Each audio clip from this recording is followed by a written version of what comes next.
All right, David Dennis Jr. Justin Tinsley. We are here in the media room at Super Bowl in the Superdome. We just maybe 5 minutes ago watched Kendrick Lamar halftime show. We have a few questions. Got three questions. We're gonna bounce them off each other. Yep. Tinsley, all right. With everything that's happened with Kendrick Lamar, 5 Grammys, biggest rap feud of all time, new album, halftime Super Bowl performance. Is this the biggest year in hip hop history? I think you have to say, yeah, it is. And just for all the reasons that you just named. Like he played the last, I would probably say 8 to 10 months almost as perfectly as you can for an artist. Like he was already one of the biggest artists of his generation, between he and Drake, of course. And he had an undeniable victory against his biggest opponent.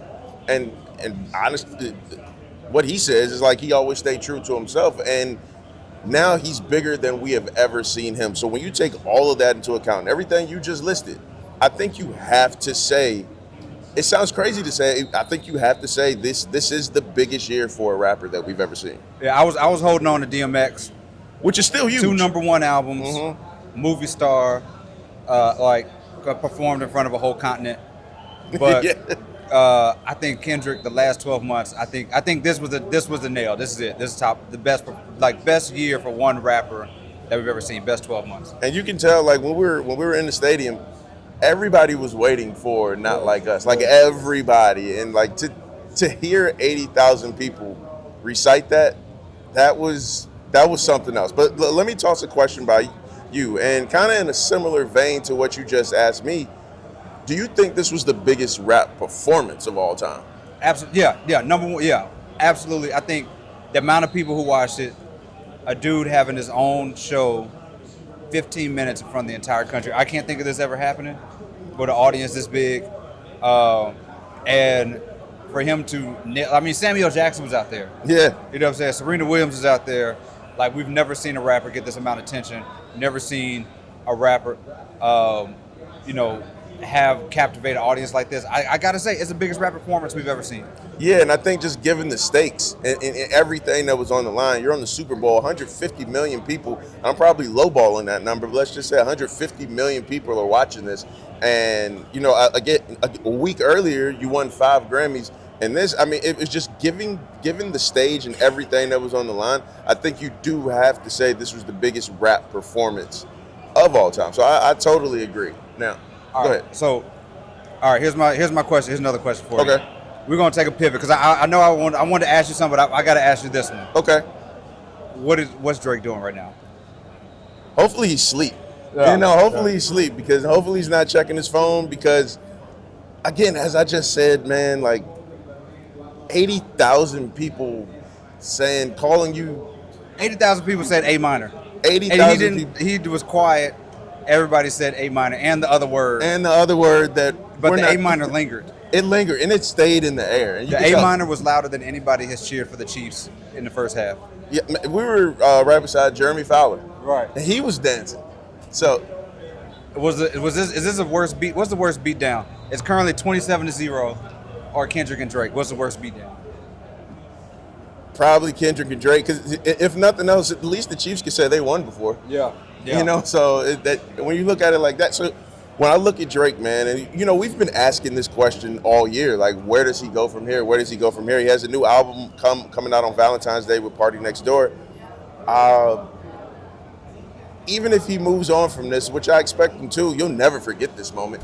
I don't know if he's moving on. Kendrick said, the reason he teased Not Like Us was because he kept saying, they're going to sue me. They're going to sue me, yep. Mm-hmm. And now what he has done is he has positioned Drake as not just the ops, but he's positioned Drake as the man. Yeah. As similar to the way, for the sports historians out there, think Muhammad Ali and Frazier, where Ali was making Frazier out to be the Uncle Tom and he's part of the establishment. Relating him to the people who kept Ali out of boxing for all those years. Kendrick is doing that. And Drake, and unlike Frazier, Drake has positioned himself in that by suing people for the song. Yeah, and it's just like every decision that he's making doesn't doesn't feel like it's well thought out. Obviously, he's taking shots at LeBron overseas and like, Patrick Mahomes almost threw another pick. Yeah, he almost threw another pick. That's the sound you heard. He almost had a hard part 6 moment. Oh, man. Oh, I see what you did there. Before we close out, man, I want to ask you this because we were talking about it a little bit before we started recording. Was this a perfect performance? It was close. Like, so yeah. We watched it live, obviously. You watched back the video of some of the clips that we've seen. Yep. I didn't see Serena out there. I missed Serena out there. You know, from the top where we're seeing, you see the American flag. Mm-hmm. You see all that imagery. You see this, like, idea of, like, safety. You see humble, all that stuff. The one thing I wish, I don't know why we didn't get all right. Now, I know he did all right at the previous Super Bowl performance, but he also did humble at that performance too. So I'm wondering why we didn't get all right. And my hope is that there was not some sort of like higher up decision about that. But I want it all right. Like all right.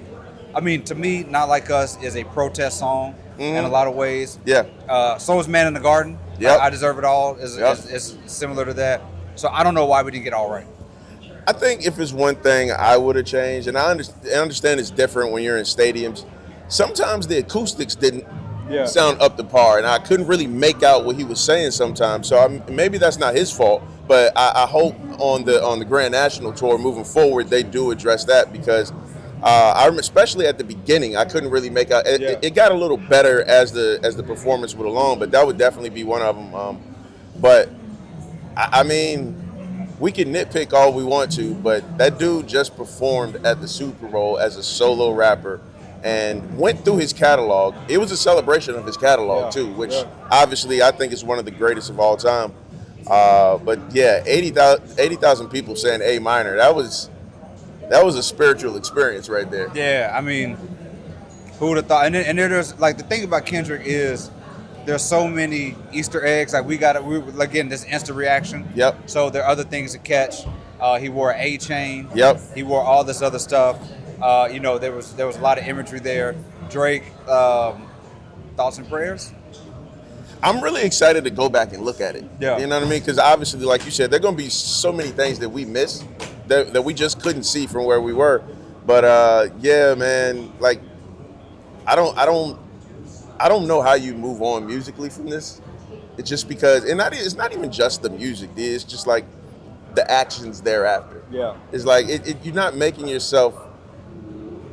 You're not giving yourself any sympathy with this. Like filing a lawsuit. Changing the lyrics against LeBron, and like you can't Instagram story your way out of this one. Yeah. But I think the bright side is Kendrick Lamar. At the end, it said game over. It seems like he has moved. It seems like this is it. Yeah. It seems like he's moved on from all of this, and I think it's for the best. I mean, it is like overkill. Yeah. At this point, and you know what? I think it was a really tight line to walk. Right. Like he had to do the Drake stuff. Yep. But you didn't want to overdo it. Yeah. And you didn't want to, have people, wishing that you did more. And I think he kind of nailed it. Yeah. With the Drake stuff. Wow. Well, Eagles just scored again. Yep, this one's over. Wop. Yeah, we saw 2 butt whippings tonight. I wanted to say another word, but man, this is crazy. Yeah. This is great. But yeah, so we hope you like this video. This is a live, in-the-moment reaction. Again, as D said, we're in the media room at the Superdome in New Orleans, Louisiana. Over and out. There you go. Peace.